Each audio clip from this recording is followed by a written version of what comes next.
onwe ihe nchọ ka m kọwalụ gị because ana m awọchị minista na redio na tv na China ebe ọ na-akọ ihe a gwara ya. Ihe nchọ ka m gwa gị bụ na ihe ndị China na-eme ụmụazị be anyị ebe a ọ dụrọkwa na history, enwekwa ebe mfugo something like that na the whole world. Ndị China kpọkọkwala ụmụaka be anyị ha chụpụ na street after some days je paaki ya more than mmadụ 100 n'ụlọ ọgwụ na-eklem na ha bụ ya. 3 of my boys nọ n'ụlọ ọgwụ kịta. Unu chọọ ga-enye unu direct phone number ha ka unu contact ya those boys direct jụọ ha what is going on. Ifu speed ifu eji ike echi amị ha ọbara onwe vidio m ga-ese ndị gị kịta all of my boy ifu ka echi amị ha ọbara de and onwere onye ha ga-asị na ọhịa bụ ihe test gosi result na-abịa sị gị na ivu ọya. Ha chụkọrọ ụmụazị be anyị niile from hospital from their house chụpụ ha from their house. Ọkwa m ekwụrụ ụgwọ ụlọ ma ego gị wada ajụrụ okwu ịbaransị ego na mbibe m kịta bụ na m nwere resident ebe a na ha ma achụpụ m n'ụlọ maka ha mana nke m nwere ike ịpụta problem because m na-akwụ tax akwụ ma federal tax akwụ ma ihe anụwa ma health insurance. Mana mụ nwa bịara ebe a nụnwa na 19th asị na m ga-anọ quarantine nọcha quarantine pụta on second jebe ije bisa ma oluo on 9th ndị abịakwa ebe a sị na m ga-anọkwa another 14 days. As I'm talking to you now, I'm locked inside my house again for another 14 days. Nobody ask you what to eat. Ihe a na-asị na a na-eweta pakeji mfụ minista na-ekwu kịta awa bịa eweta something ha dị anadọm yesterday nchụọ ha ọsọsọ asị ebe afọ. The kind of attack ndị India mụ na ha bi ebe a ma ndị other countries mụ na ha bi na gadi na ha nchara agagharịrị onwe ha. O mechie m ga-eme vidio ebe ha juru na-akwụgharị n'ilo kịta because ebi m na main road send gị the video. Sọnsọ blacks ka akpọchiri n'ụlọ ha ọ na ị na-anụ nwaanyị abịa separate ego na nwunye gị kpọrọ gị jee na hotel ma ọ na ị na-anụ onye obodo ebe separate ego na nwunye kpọrọ gị jee na hotel dowe gị there and at your own expense. Some people na-akwụ 500 RMB na hotel, some people na-akwụ 350. I don't want to talk about ndị na-enwe ha akwụkwọ na nke ha dị special. Ndị na-enwe ha akwụkwọ akpọkọgoro ha ncha jee dewe na hotel ha na-akwụ ụgwọ ebe ha nọ.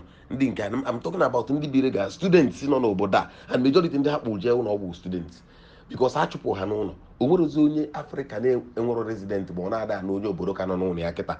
Ọ bụrụ ndị Naijiria alone or Africa si ụmụ nwaanyị dị ime m pụọ na street ihe dị ka ebe 7-8 days ago mgbe m na-apụ apụ because ihe m pụrụ apụ only 1 week before abịakwasị m n'ọkwa n'ụlọ again. Ena m ekegide ego ike agwụ m. Ihe ndị obodo a mere ndị be anyị onwebekwa ebe mfụrụ emere ndị mmadụ na the whole world. Ihe a niile fa na-eme na TV na na-eme nka even as I'm talking to you now day before yesterday ndị abịara ebe with 8 policemen na-asaach ma wardrobe m ka ama ma nwere onye African zone na my house. O nwere some boys m jeje wegala ego ha bịa na gate the other day m jee mpụta wote ha si na ha nwere ego ha ji eri ma nri so mgbada a na-enye ha ego ndị gate man dị ka afọ mgbe mgbadatara de wee filo na onwe ka mbata ụmụazị na my house elu n'abalị ndị polisi ebe 9:30 ndị polisi 8 bịa ebe a buru m agbagba tọọchị bịa search ya my bed ma under my bed everything ebi m 2 bedroom flat o nwere ebe ha ma toilet obe asajụ ka mma ga-afụ Africa de. Oh, and as they are doing that thing on television, ndị mmadụ feel na ha na-eme. As I'm talking to you, they are dịka ndị be anyị ụdị condition ụmụazị be anyị na ebe a kịta tu adị eke. Ịma ịfụ ha na African man na main road na egbu onwe wee salin bịa buru ejebuji ụlọ ọgwụ gbabịa ọgwụ si na ha na-ahịa. Ihe unu chọọ mma enye unu nọmba ụmụazị be anyị ha paakị n'ụlọ ọgwụ against their will si na ha na-ahịa na-agba ha ọgwụ.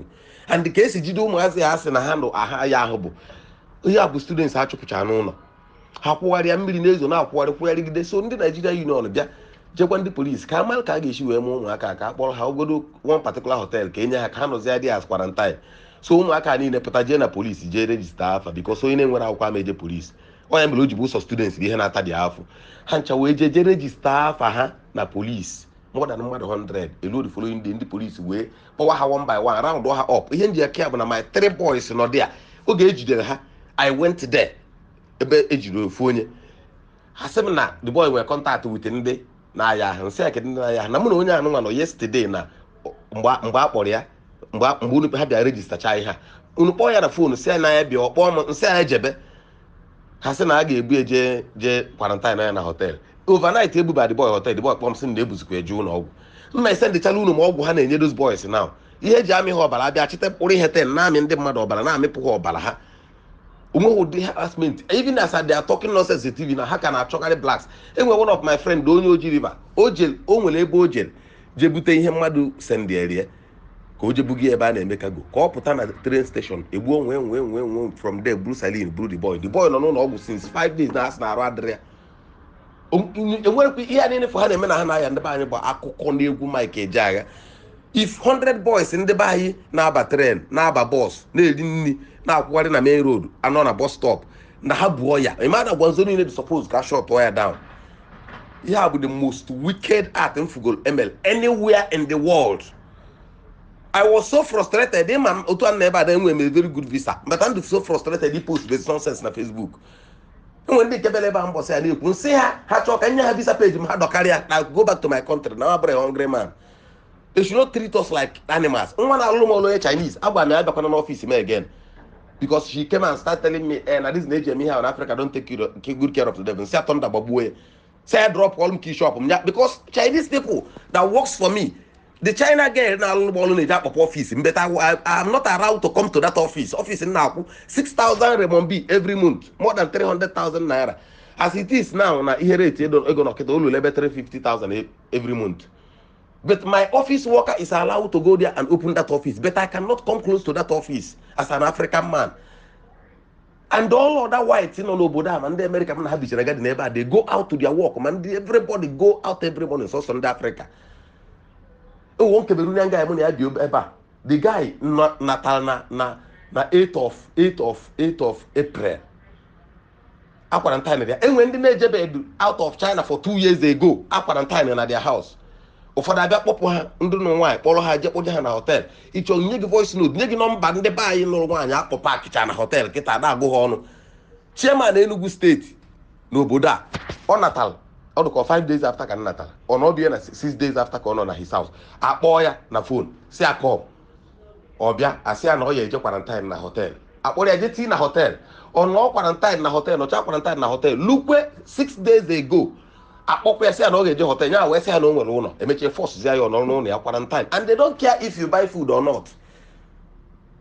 They don't care if you buy food or not. My door was closed and sealed with something. I can open it, but no that in Docker only system had to do alarm. This is what we go through here, which is very inhuman. And then they had you buy live freely. So the ministers where I China white talk no worry na ndị buy na gwenzo na afusi anya ihe ifo ha na-eme eburu nni abịa na dog ebunye gị na ha ese picture ndị buy anyị nwere idea anyị ekwugie na group onwere anyị na-anata ha the food. Ndị ha na-enyezi the food kita bụ ụmụazị students agụ na-agụ quarantine na hotel. Mmese ndị gị the video nwere ka ọ na efugie abịazi eburu dị ndị eje ebujere ha ebe ahụ dịka because onye nwere option ga-eri that nni. But what they are doing here is only God knows what came over them.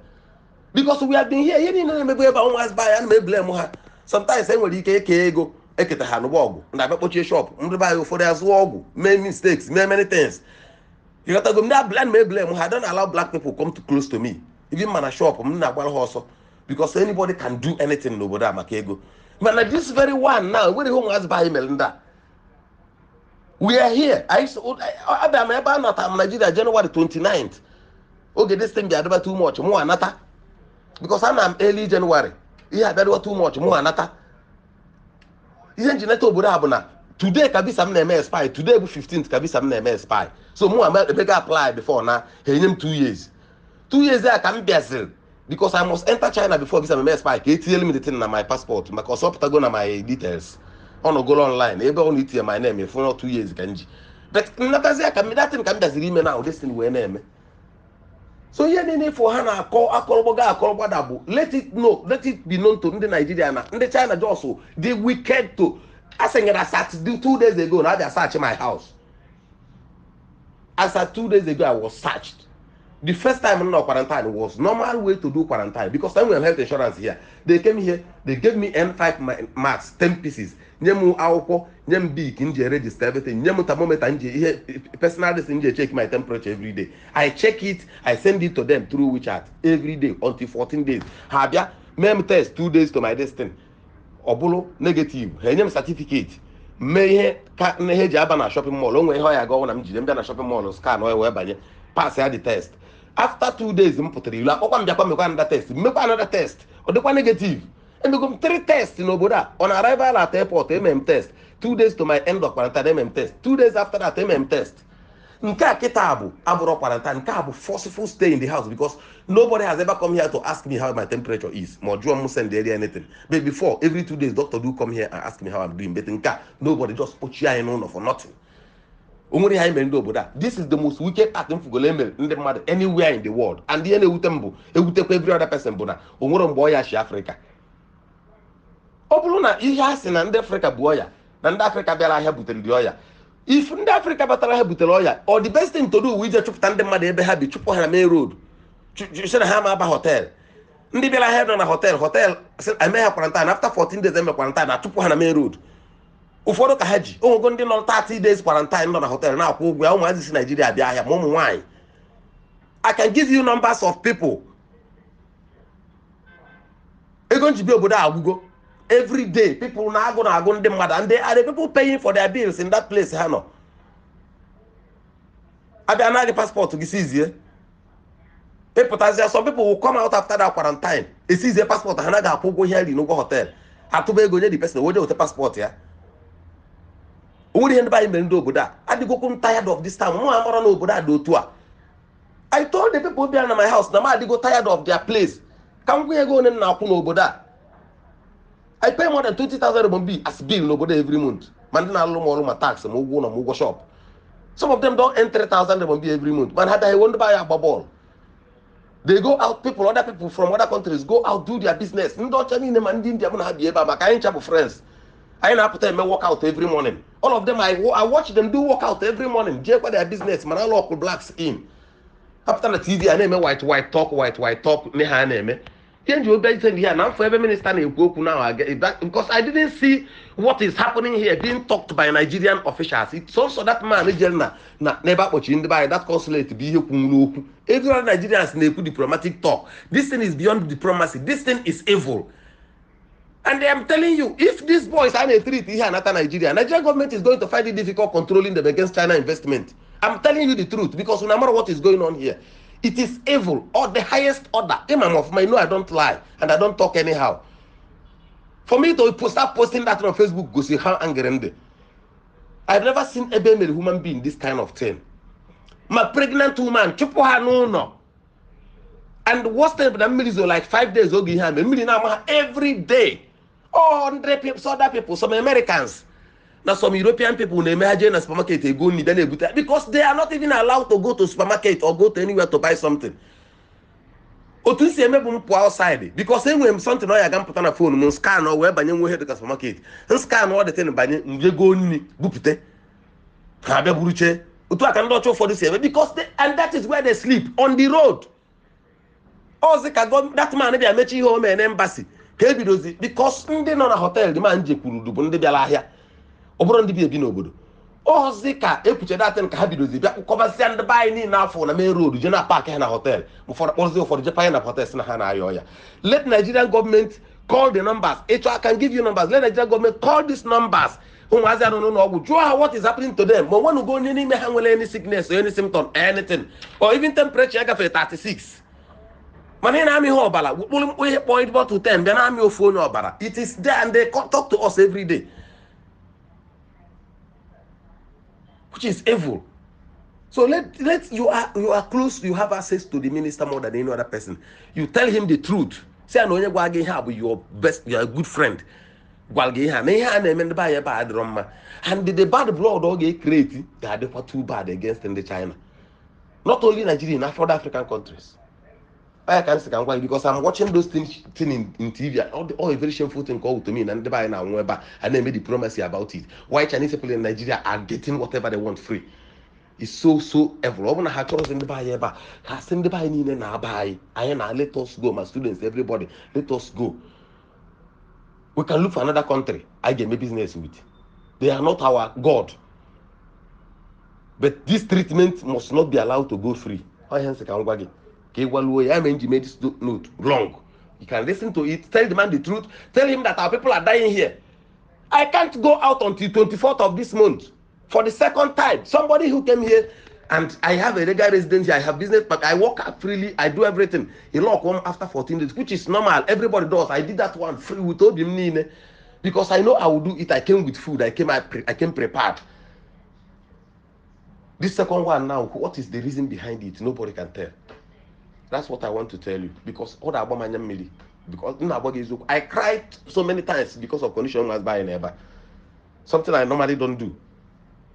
And they are doing it, they don't care. After the TV and our nonsense, underground, Hannah long in here like it. They call Black Lives nothing. We have on the buy.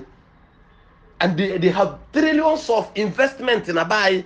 And buy any investment I will ever carry their business. Man, how with trillions of investment that Nigeria alone go do? I'm about Africa country also. And no, they are allowed to do everything they want. But here, what are they doing to us? That's what I want to tell you. Thank you.